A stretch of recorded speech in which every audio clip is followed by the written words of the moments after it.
So I'm always looking for ways to improve my home gym setup, but trying to keep the cost down in the process. So I do own the Cross Grips by J-Flex, which are doorway handles that allow you to do vertical pulling movements like pull-ups. However, they do use your door frame, so that always opens something that could happen where you damage your door.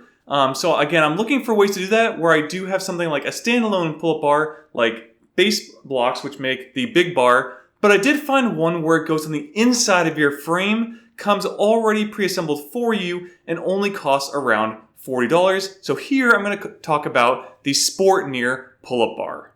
So this bar goes on the inside of the frame itself. So what it does is it actually puts pressure on the inside of the door, pushes out, and then kind of locks into there, so it allows you to do pull-ups, but without needing to screw anything into walls, doesn't use the top or doesn't wrap around the door frame, so it can't peel that off. It just simply uses the pressure to allow you to do pull-ups. So in the past, I did have a similar product to this where it went on the inside of the door. However, when I tried to set up back then, it did keep coming off, and it really scared me because I almost fell and hit my knees on the ground. But after seeing this one on Amazon, it does have over 2,000 ratings with a 4.3 star rating. So I was like, maybe I'll take a look at it. It's only $40. If I really hate it, it's not that big a loss. So I decided to try it out and see if maybe this time I can get it right.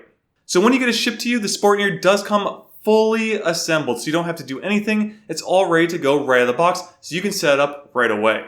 Now my door frame is about 30 inches wide, so I do have to set it to that in order to even get the bar inside the door frame. So I went a little smaller than that, and then just extended it to make sure it fits. Now on the bar itself, it does have like an arrow on it with extend to show you which direction to turn it to extend, and you just do the opposite to retract it in order to fit it in the frame itself. Now the door frame width you have matters a lot with this product. The main reason is the more you extend the bar, the less resistance or weight you can put on the bar before it can't support you anymore and will come off, allowing you to crash to the floor.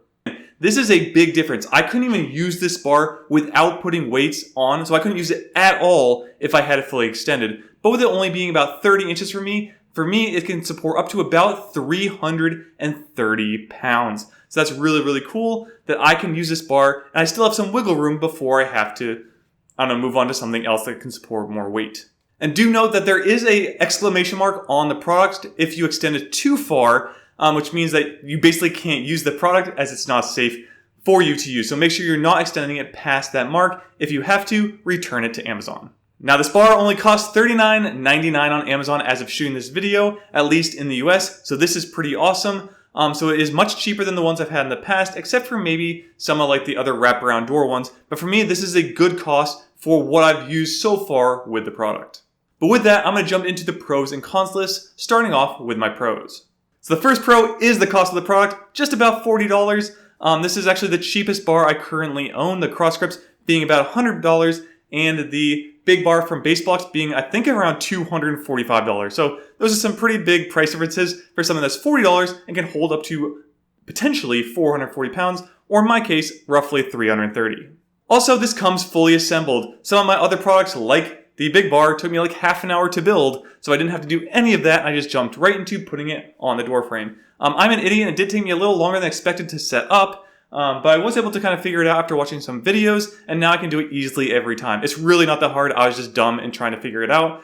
So it's really just a quick twist to get the right size. You have those little lock things on the end. Once you have it set up, you're good to go. You can just leave it in the frame. So with that, you can leave this bar in the frame as long as your door closes. So for me, in my office I'm standing in right now, the door that I have it in is the door to this room, and I can actually close the door and keep the bar there. So maybe like you're like me and you work from home and you want to just, as you walk through the doors, do a pull-up here, there, maybe just hang just because you're taking a little break. You can actually just leave it there all the time, and you can just, again, keep it there forever if you want and use it as you need to. Now, I would recommend that you test it just slightly before using it each time. You don't want to have it come loose for some weird reason, then you, again, crash the floor. So make sure just before using it to give it a little tug to see if it's tight, and then you go ahead and use it as you want to. Now, I'm lucky that my door frame is 30 inches wide, supporting roughly 330 pounds.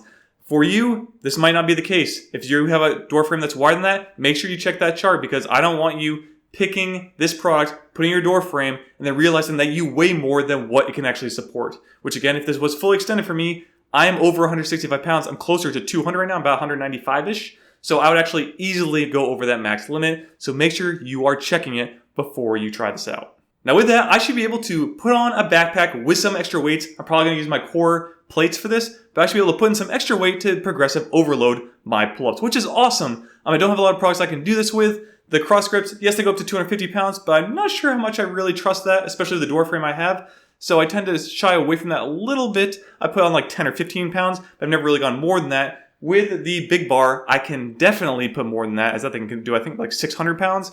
But with this setup and how it is, 330 pounds is pretty cool that I can actually try it out and use it on my door frame with a backpack and weights as well. Now, something you can do is use resistance bands. So if you've watched in the past, I've set up resistance bands on my big bar as well as the cross grips. Again, cross grips probably wouldn't do that. If I were you, I'd probably stay away from that unless it's really, really light bands. But you can use it with the big bar just fine. This can, of course, support it. But just like the cross grips, I'm not sure how much I would trust this. And you really don't know how much tension you're putting through the band into the bar. So that's where I'm like, I don't know if I'd actually do that. But you could do, if you're using something really light bands, you're just doing some light work with it, it's probably fine, but just watch out. And my last pro is that you can use the Acme J-hook handles or any kind of handle device. I've seen like those little grippers that you can get that kind of wrap around bars and stuff like that. You can use that with this product and do pull-ups, so like hammer pull-ups that aren't natively available for this product. You can do your own with something like that. So I do have J-hook handles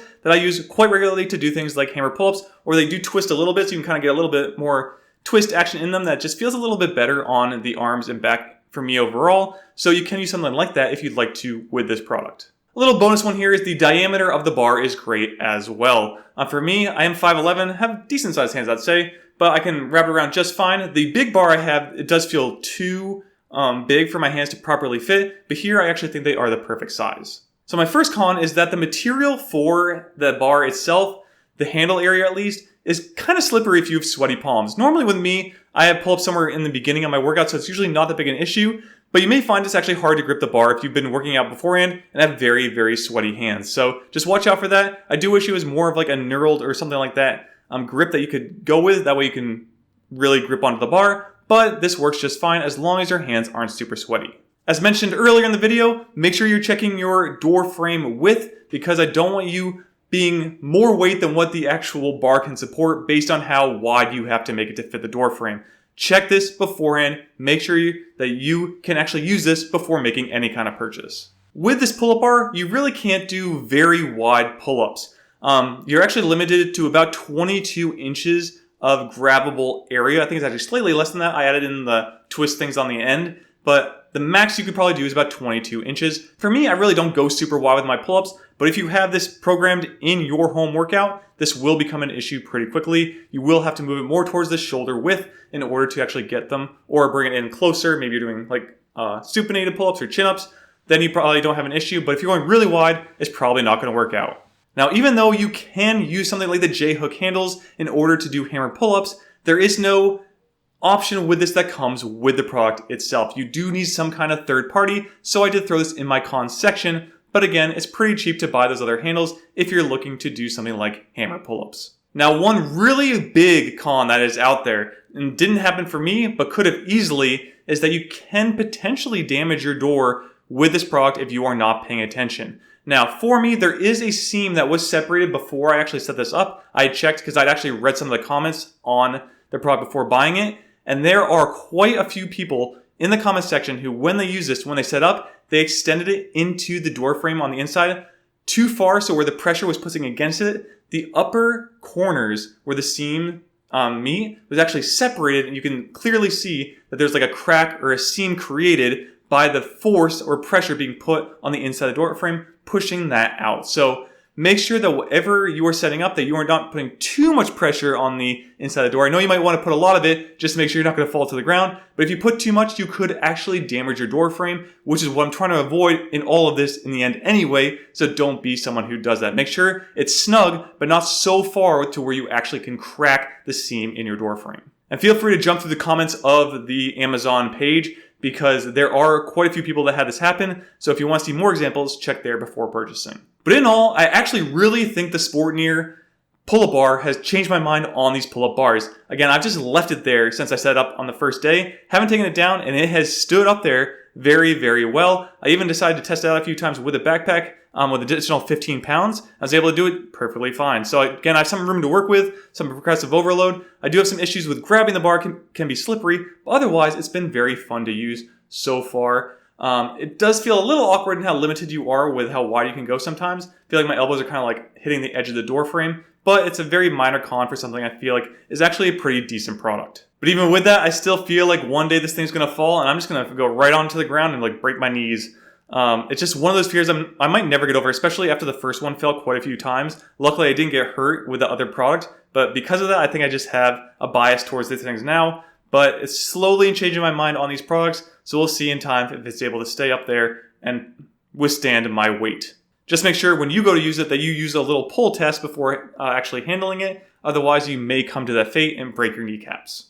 Now, if you did like that little review of this product, make sure to check out my other options with the cross grips and the big bar, as I made a video of all three of these, comparing each one to kind of go over what I kind of think of them, and maybe it makes a better buying option for you. I'll leave that video on screen now.